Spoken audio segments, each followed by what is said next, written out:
Good afternoon to you. Welcome to the business news here on Midday Live.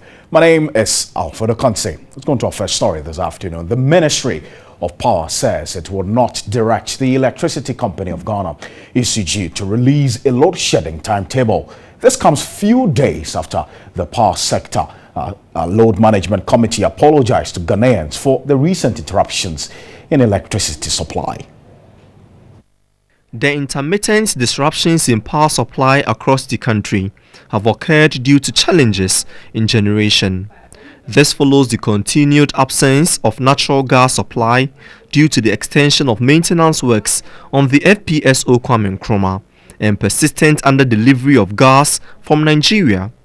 The Power Sector Load Management Committee says the current development has led to the inability to generate and evacuate power from about 1,000 megawatts of installed generation capacity, which can only run on natural gas. What we thought would take 2 weeks is now taking about 5 weeks. And the fact is that once it continues, it puts a strain on our power generation system. But engineers are working around the clock. They are working to switch all dual fuel plants to light crude. So far, it's been fairly successful. I can confirm that we have procured enough crude oil for those plants. According to John Jinapo, earlier technical challenges encountered in the conversion of the Aboadze dual-fired TAPCO plant to run on crude oil has been successfully resolved and the conversion completed.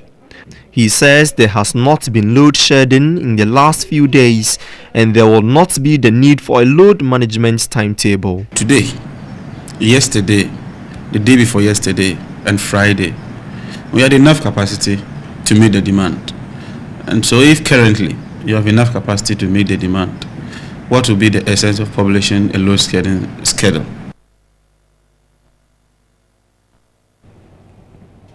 Acting Chief Economist of the World Bank Africa, Ponam Chauhan Paul, has observed several countries, including Ghana, are expected to see moderate economic growth. Ponam Chauhan Paul explained upgrading the country's energy generation capacity will attract investors to boost economic growth. To the World Bank, economic activity in sub-Saharan Africa slowed in 2015, with GDP growth averaging 3.0%. This was outlined in the World Bank's twice-yearly analysis of economic trends and latest data for the region. The report stressed the 2016 growth forecast remains restrained at 3.3%, which is below the robust 6.8% growth in GDP recorded by the region between 2003 to 2008.